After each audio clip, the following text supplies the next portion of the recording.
નમસ્કાર દર્શક મિત્રો, ગુજરાત ન્યૂઝમાં આપનું સ્વાગત છે અને પ્લેગ્રાઉન્ડ ધ સ્પોર્ટ શોમાં હું માલવી પટેલ આપનું સ્વાગત કરું છું। ગઈકાલે મુંબઈમાં રમાયેલ મુંબઈ અને લખનઉ વચ્ચે રમાયેલ આઈપીએલ મેચમાં મુંબઈએ લખનઉને 6 વિકેટે હાર આપીને 2 પોઈન્ટ્સ મેળવ્યા હતા। ગઈકાલે વાનખેડેમાં મુંબઈ ઇન્ડિયન્સનો દબદબો જોવા મળ્યો। રોહિત શર્મા અને રિયાન રેકલ્ટને શાનદાર બેટિંગ કરીને લખનઉના નવાબોને 6 વિકેટે માત આપીને ફરી એક વખત બતાવી દીધું કે મુંબઈ હજુ રેસમાં છે। આજે દિલ્હીના અરુણ જેટલી સ્ટેડિયમમાં જંગ જામશે। એક તરફ રિષભ પંતની દિલ્હી કેપિટલ્સ અને સામે છે ઋતુરાજ ગાયકવાડની ચેન્નઈ સુપર કિંગ્સ। તો શું આજે દિલ્હીમાં વિસલપોડું ગૂંજશે કે પછી ગર્જના દિલ્હીની જ થશે? ત્યારે આઈપીએલ 2026 અંતર્ગત આજની વિશેષ ચર્ચા છે કે કેવી રહી મુંબઈની બેટિંગ અને આજની દિલ્હી ચેન્નઈ વચ્ચેની મેચની પણ વાત કરીશું। અને આજ વિશે આપણી સાથે ચર્ચા કરવા માટે જોડાયા છે સ્પોર્ટ્સ એક્સપર્ટ અશોક મિસ્ત્રીજી। અશોકજી, સ્વાગત છે આપનું પ્લેગ્રાઉન્ડ ધ સ્પોર્ટ શોમાં। ચર્ચાની શરૂઆત કરીએ એ પહેલા નજર કરીશું સ્પેશિયલ રિપોર્ટ પર।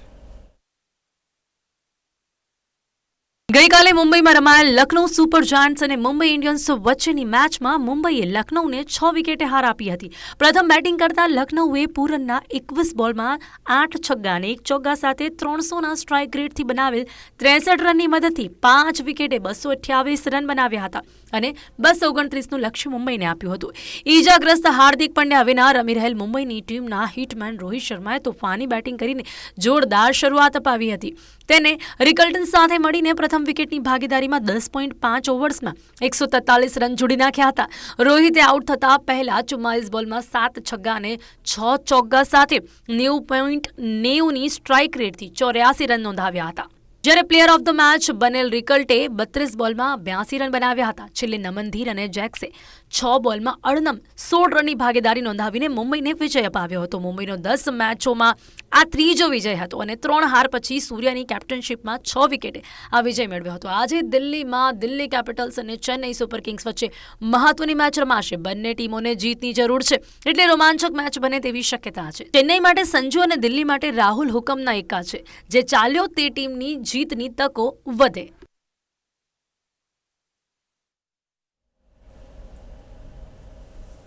Ashokji, playground the sport show અંતર્ગત આપણે આઈપીએલ 2026ની ચર્ચા કરીશું। સૌપ્રથમ સવાલ આપને, મુંબઈની ટીમ ફરી એક વખત હાર્દિક મુક્ત થઈ અને ફરી એકવાર જીતની લયમાં જોવા મળી। ફરી એકવાર રોહિત શર્મા હિટમેન બન્યો અને મુંબઈના પ્રેક્ષકોને તેના બેટનો પરચો આપ્યો।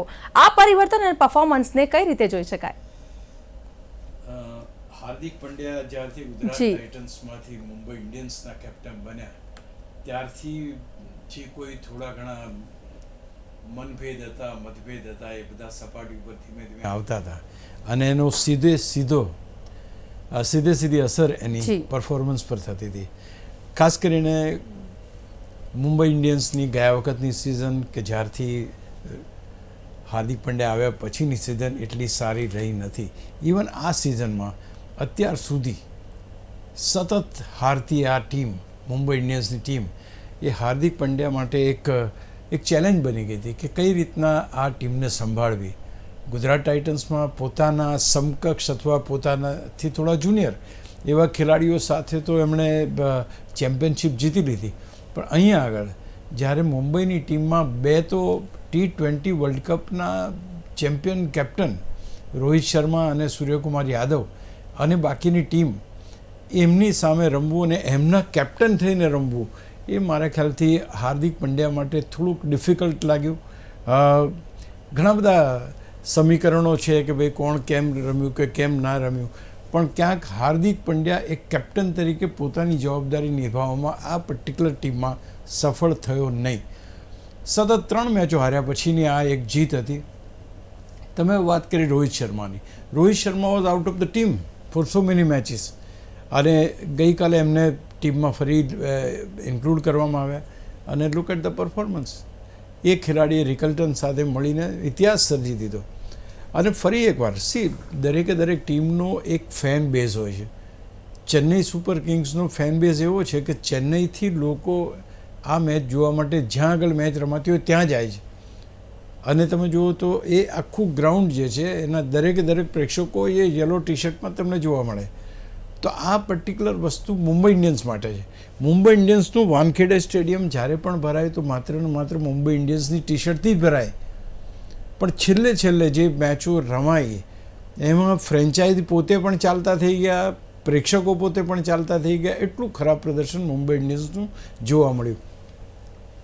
ત્યાર પછી ગઈકાલની જે મેચ, 3 મેચો હાર્યા પછીની એક મેચ, કેપ્ટન બદલાયા.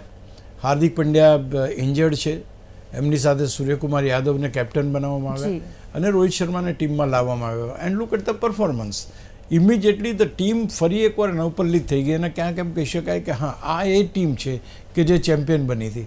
એટલે કે અને બીજું કે 5 વારની ચેમ્પિયન ટીમ છે, એમાં કોઈ બહુ મોટા ફેરફારો નથી. જે સિનિયર ખેલાડીઓ છે તો એના એ જ છે.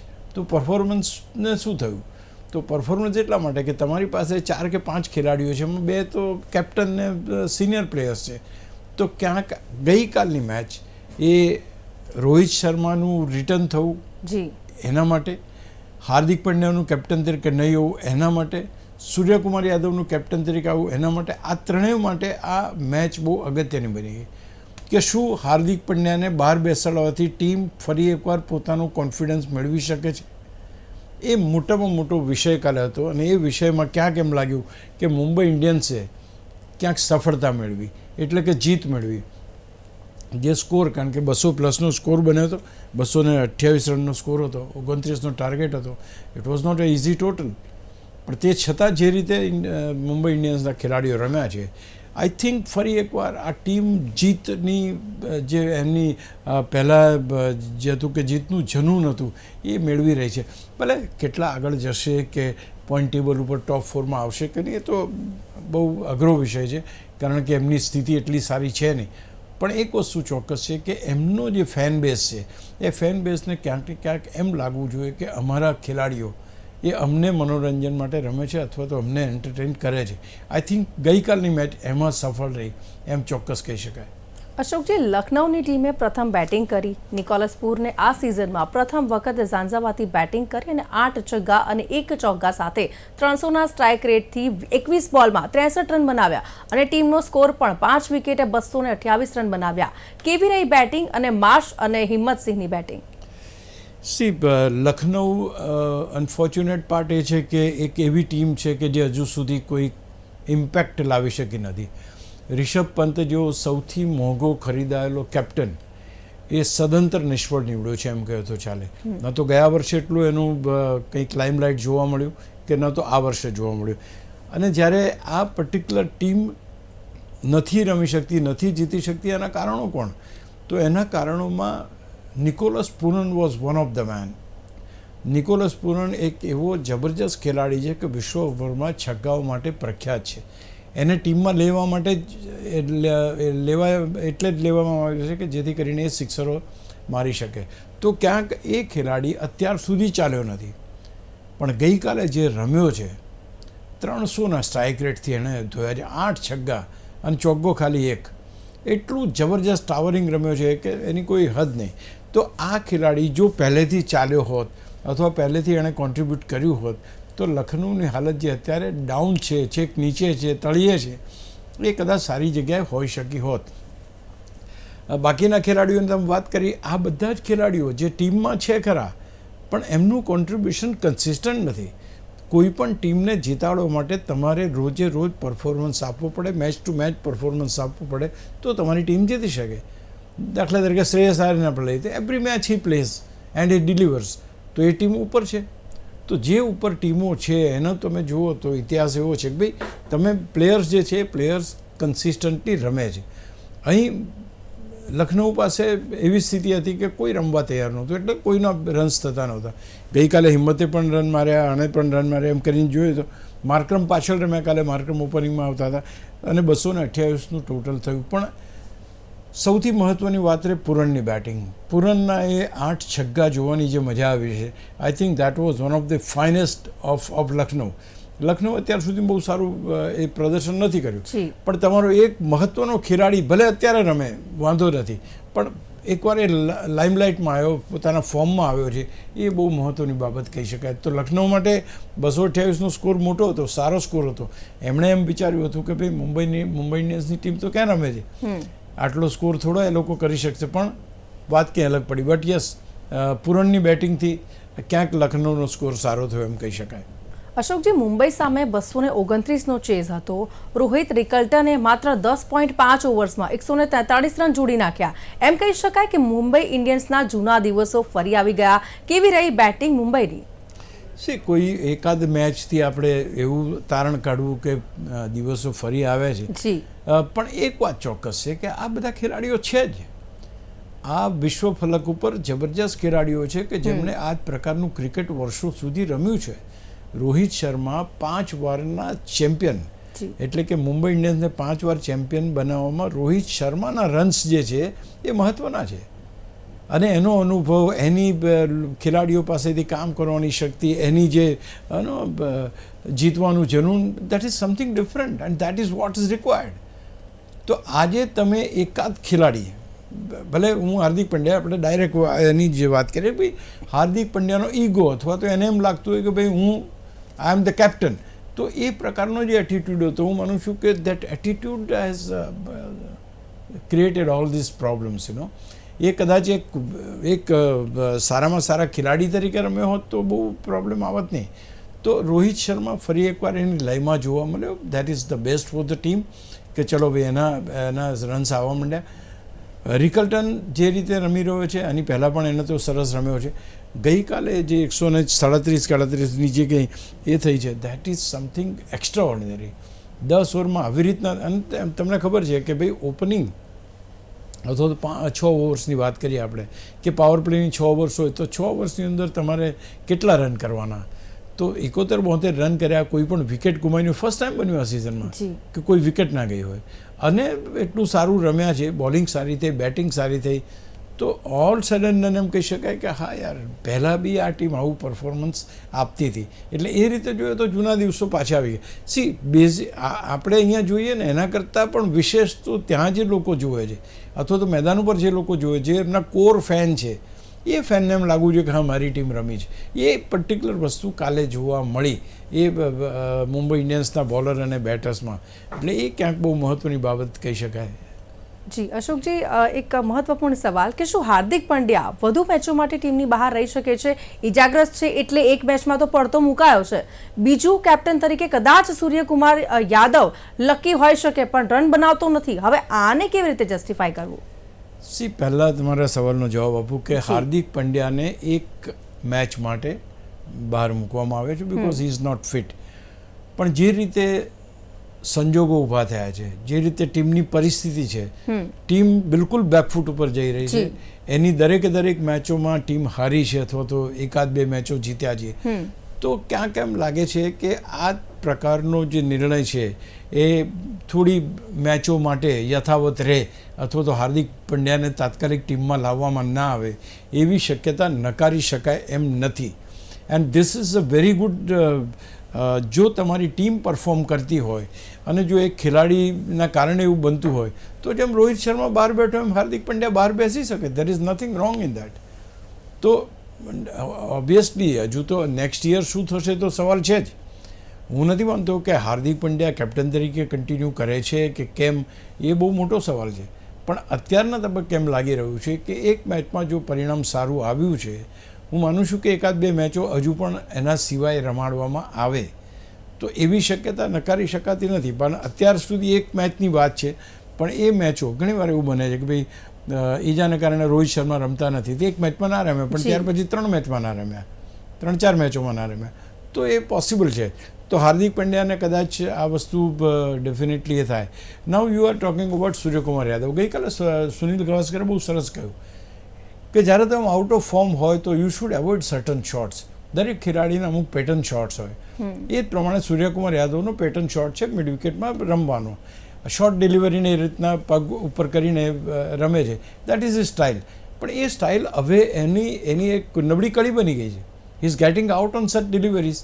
તો એ ક્યાંક ને ક્યાંક એવું ન કરવું જોઈએ. Yes, what you say is correct. Suryakumar યાદવના છેલ્લી આખી IPL સિઝનની અંદર લગભગ 10-12ની એવરેજથી એણે રન બનાવ્યા છે. નથી બન્યા રન, સ્વાભાવિક છે. પણ now that he has made the team win.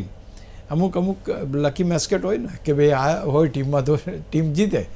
જો T20નો વર્લ્ડ કપ એણે જીતાડ્યો છે તો ક્યાંક કદાચ આમાં પણ એક સારું પ્રદર્શન કરવામાં એ થઈ શકે.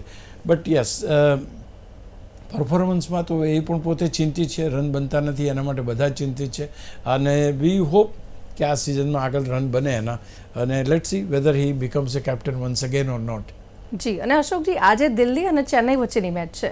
પ્લેઓફની રેસમાં ટકવા માટે બંને ટીમો આ મેચ જીતવા એડી ચોટીનું જોર લગાવી દેશે એમ કહી શકાય. સી એક ડુ ઓર ડાયની પરિસ્થિતિ હોય કોઈ પણ ટીમને, કારણ કે આ ફ્રેન્ચાઇઝ ક્રિકેટ છે. ફ્રેન્ચાઇઝ ક્રિકેટમાં એવું હોય કે તમારે પરફોર્મ કરવાનું છે, તમને બધાને બહુ જ મોટી અમાઉન્ટ આપીને ખરીદવામાં આવેલા છે, એટલે you are suppose two perform all the times. એટલે આ ટીમો માટે પણ એ જ વસ્તુ લાગુ પડે છે. જો મુંબઈ ઇન્ડિયન્સ છે, ચેન્નઈ સુપર કિંગ્સ છે, હૈદરાબાદ છે, બેંગ્લોર છે, આ બધી ટીમો બધા પરફોર્મ કરે છે અને બધા સારા સારા ખેલાડીઓ છે. એ જ પ્રમાણે ચેન્નઈ અને દિલ્હીની અંદર પણ ખેલાડીઓ તો સારા છે જ. હવે કયા ટાઈમે કોણ રમે છે એના ઉપર મેચ જીતવાનો આધાર થઈ જાય છે. અહીં આગળ પરિસ્થિતિ એવી છે કે આ બંને ટીમો 8-8 પોઈન્ટ ઉપર છે. આ બંને ટીમોને પ્લેઓફમાં આવવા માટે સંઘર્ષ કરવો પડે એવો છે. સંઘર્ષ ઇન ધ સેન્સ કે જીતવું પડે એવું છે. એ જીતીને જ અહીંયા ધારો કે 8 પોઈન્ટ છે તો 10 પોઈન્ટ થાય, ત્યાર પછી 12 પોઈન્ટ, એટલે હજુ એનાથી બી આગળ જવાનું છે. એટલે અહીંયા આગળ જે ટીમ જીતશે એના માટે પ્લેઓફમાં જવાની આશાઓ જીવંત રહેશે. They will be able to go further. જે નહીં જીતી શકે એની કફોડી સ્થિતિ બનશે, means they will be in the deep trouble. પછી એમની જે સ્થિતિ બનશે એમાં કે બધી જ મેચો જીતવી પડે, બધી મેચો મોટા માર્જિનથી જીતવી પડે, બધા ડિફિકલ્ટ સિનારીઓ આવશે. પણ અત્યારના તબક્કે જો આજની મેચ એ બંને ટીમો પોતાનું એડી ચોટીનું જોર લગાવશે, કારણ કે બંનેને જીતવું છે, બંનેને આઈપીએલમાં જે પ્લેઓફની રેસ છે એની અંદર રહેવું છે. આજે એવું ના બને કે ભાઈ મુંબઈની જે સ્થિતિ છે એવી સ્થિતિ બીજી કોઈ ટીમની આવે. એટલે આ બંને ટીમો અત્યારે, અને બીજું કે રમવાનું દિલ્હીમાં છે એટલે થોડોક એડવાન્ટેજ દિલ્હીની ટીમને પણ છે. અને એ જ પ્રમાણે મોટા એડવાન્ટેજ ચેન્નઈને એ છે કે ભાઈ ચેન્નઈના બેટર્સ જે છે એ બેટર્સ કેવું રમે છે એ પણ આધાર હશે. પણ બંને ટીમો પ્રયત્ન કરશે મેચને જીતવાની. એટલે રોમાંચનું જે તત્વ આપણે કહીએ ને element of excitement, that is going to prevail. કારણ કે બંને જીતવા માટે એક મોટો સ્કોર મૂકવાની કોશિશ કરશે, બીજો એ સ્કોરને ચેઝ કરવાની કોશિશ. ખેર લો સ્કોરિંગ મેચ પણ આજકાલ રહે છે, એટલે એવું આપણે નથી માનતા કે હંમેશા હાઈ સ્કોરિંગ જ મેચ રહે. પણ એમ કહી શકાય કે ક્લોઝ મેચ રહેશે, નેલ બાઇટિંગ ફિનિશ રહેશે અને જોવાની મજા આવશે એવી મેચ થાય એમ લાગે છે. ઓકે અશોકજી, બંને ટીમોની બેટિંગમાં ચેન્નઈમાં સંજુ અને દિલ્હીમાં રાહુલ જીતની ગેરંટી છે. કેવી છે બંને ટીમોની બેટિંગ લાઇનઅપ? આ એક બહુ સરસ સવાલ કર્યો, કારણ કે દરેક ટીમમાં એક કે બે ખેલાડી એવા હોય કે એ લોકો રમે તો તમે મેચ જીતી શકો. સંજુ સેમસન બહુ કી ફેક્ટર છે. સંજુ સેમસન જે વર્લ્ડ કપની અંદર જે પ્રદર્શન કર્યું, રાજસ્થાનનો કેપ્ટન હતો, ત્યાંથી શિફ્ટ કરીને ચેન્નઈમાં આવ્યો છે. હવે એના ઉપર આ ભાર છે કે આજની મેચ જીતાડે, because he is the key person. જો એ રમે તો ઓપનિંગ સારું થાય, ઓપનિંગ સારું થાય તો પાવર પ્લેમાં રન બને, પાવર પ્લેમાં રન બને તો ઓવરઓલ ટોટલ સારું થાય, ઓવરઓલ ટોટલ સારું થાય તો સામેની ટીમ ઉપર પ્રેશર આવે. આ એક સીધું ગણિત છે. એટલે સંજુ સેમસન અત્યારે ચેન્નઈ માટે મહત્ત્વની વ્યક્તિ છે. એ જ પ્રમાણે દિલ્હીમાં રાહુલ જે છે, રાહુલ ઇઝ ધ મેન. એને 150 રન બી બનાવ્યા છે અને is one of the fine સિક્સરો વધારે એને ફટકારી છે. તો એ પણ એક એટલો જ જબરજસ્ત ખેલાડી છે. તો ધારો કે આ બાજુ સંજુ સેમસન ને આ બાજુ રાહુલ બંને રમે છે તો મેચ જોવાની જ મજા આવશે. પણ જો કોઈ એકાદ ફેલ જાય છે તો એ ટીમ માટે જીતવું થોડુંક મુશ્કેલ બનશે. તમારી પાસે નિશંક અને રાહુલ ગયા વખતે બહુ શાનદાર પ્રદર્શન કર્યું હતું.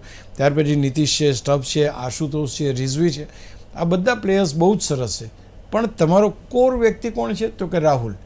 રાહુલની વિકેટ જો શરૂઆતમાં પડે અથવા પાવર પ્લેમાં પડે તો ડેફિનેટલી બાકી બધા ખેલાડીઓની રમત ઉપર એની સીધી અસર જોવા મળે. સિમિલર વે પેલી બાજુ સંજુ સેમસન જો આઉટ થાય, નો ડાઉટ કે last time Sanju Samson out થયા પછી પણ ટીમ સારું રમી, but it doesn't happen every time.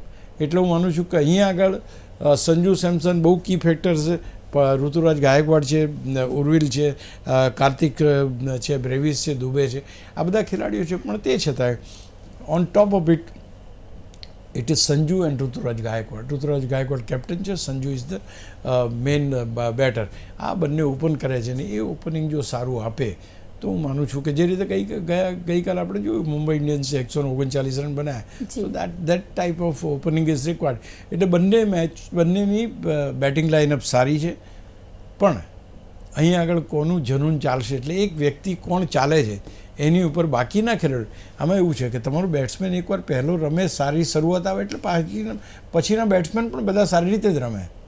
So that happens, that psychological કે ભાઈ ચલો રમી શકાય એવું છે. તો એ પરિસ્થિતિમાં એક મોટો સ્કોર મૂકવાની શક્યતા ઊભી થાય જો આ બે પર્ટિક્યુલર ખેલાડીઓ પોતપોતાની ટીમ માટે રમે. જી અશોકજી, એક તરફ દિલ્હીના સ્ટાર્ક, એંગેડી, કુલદીપ અને અક્ષર છે, જ્યારે બીજી તરફ આપણે જોઈએ તો ચેન્નઈના ઓવરટોન, કંબોજ, નૂર અને મુકેશ ચૌધરી છે. કોનું પલ્લું ભારે કહી શકાય according to you? C, bowling department બહુ જ ટ્રિકી છે અને આજકાલ એ પ્રકારની સ્થિતિ બની છે કે જે તમારા ખતરનાક બોલર્સ હોય એ નથી ચાલતા અને જે નવા ખેલાડીઓ છે એ શાનદાર પ્રદર્શન કરે છે. એટલે આવી રીતે જોવા જઈએ તો તમારી દિલ્હીની પાસે સ્ટાર્ક છે. ગયા વખતે સ્ટાર્કે જે રીતે બોલિંગ કરી હતી, વિનો ઓસ્ટ્રેલિયાનો ખતરનાક બોલર છે સ્ટાર્ક, તો he is one of the fine bowler, એમાં કોઈ સવાલ નથી. તમારી બધા એંગીડી છે, હમણાં એને માથામાં ઈજા થઈ હતી, નાવ હી ઇઝ બેક અને આજે રમવાનો જેવા સમાચાર છે. Is one of the finest fast bowler. તમારી પાસે કુલદીપ છે, Kuldeep is very good spinner અને કોઈ પણ સંજોગોમાં અને તમારી પાસે અક્ષર છે. એટલે અહીંયા આગળ દેખીતી રીતે દિલ્હીના જે પ્લેયર્સ છે, દિલ્હીના જે બોલર્સ છે, એમનું પરડું અહીંયા ભારે જણાય છે, સ્પષ્ટ દેખાઈ આવે છે. Coming back to Chennai, Chennai પાસે ઓવરટોન છે, નૂર છે, પ્રશાંત વીર છે, કંબોજ છે. કંબોજ હાઈએસ્ટ વિકેટ ટેકર છે, નો ડાઉટ અબાઉટ ઇટ. નૂર સારું કરી રહ્યો છે, મુકેશ ચૌધરી સારી બોલિંગ કરી રહ્યા છે, પણ વેટેજ ઓફ ધી પ્લેયર્સ તમે જુઓ, એમના પરફોર્મન્સ અત્યાર સુધી થયા હોય એ રીતે, તો ક્યાંક ને ક્યાંક દિલ્હી પાસે બોલર્સ સારા છે એમ કહી શકાય. પણ એવું નથી કે ચેન્નઈ પાસે, ચેન્નઈ આજે ગયા વખતે જે રીતે અક્ષર પટેલે ફટાફટ વિકેટો લીધી તો ઇમિડિયેટલી એનો લાભ એને મળવાનો છે. તો he is one of the fine bowler. Let see હવે કોણ ચાલે છે આજે અને કોણ વિકેટો લે છે એ જોવાનું રહેશે. અશોકજી, છેલ્લો સવાલ આપને, પોઈન્ટ ટેબલની સ્થિતિ કેવી છે? સી, પોઈન્ટ ટેબલ બહુ જ ડાયસી છે. ડાયસી ઇન ધ સેન્સ કે હજુ બધી ટીમો પાસે તકો રહેલી છે કે કંઈક નવું કરી શકે લોકો. પંજાબ ખેર 13 પોઈન્ટ સાથે ટોચ ઉપર છે, બેંગ્લોર 12 પોઈન્ટ ઉપર છે, હૈદરાબાદ 12 પોઈન્ટ ઉપર છે, રાજસ્થાન 12 પોઈન્ટ ઉપર છે, ગુજરાત 12 પોઈન્ટ. હવે વિચાર કરો, આ ચારે ટીમો 12 પોઈન્ટ ઉપર છે. જે ટીમ સારી રીતે જીતે છે, 2 પોઈન્ટ પ્લસ એનો સારામાં સારો નેટ રન રેટ બનાવે છે, તો એ ટીમ સીધી ત્રીજા ક્રમે આવી જશે. તો એટલી બધી જબરજસ્ત કોમ્પિટિશન અહીંયા છે કે એક જ મેચ જીત અને હાર ઉપર તમારી અહીંયા અપ્સ એન્ડ ડાઉન સાઇડ. ત્યાર પછી તમારી પાસે ચેન્નઈ 8 પોઈન્ટ ઉપર છે, દિલ્હી 8 પોઈન્ટ ઉપર છે. દિલ્હી અને ચેન્નઈ જે મેચ આજે જે મેચ જીતશે એને 2 પોઈન્ટ્સ મળશે, એટલે એ 10 પોઈન્ટ સાથે રેસમાં આવશે. આજે ત્યાર પછી જે કલકત્તા 7 ઉપર છે, મુંબઈ 6 ઉપર છે અને લખનઉ 4 પોઈન્ટ એટલે લાસ્ટ ઉપર છે. મુંબઈ અને લખનઉના ચાન્સીસ બહુ ધૂંધળા છે, લગભગ નહીવત છે.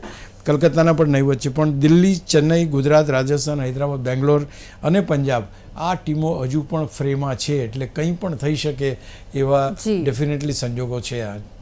ડેફિનેટલી અશોકજી, તો અહીંયા આપણે ચર્ચાની સમાપ્તિ કરીએ છીએ. Thank you so much playground sport શોમાં જોડાવા બદલ. Thank you very much.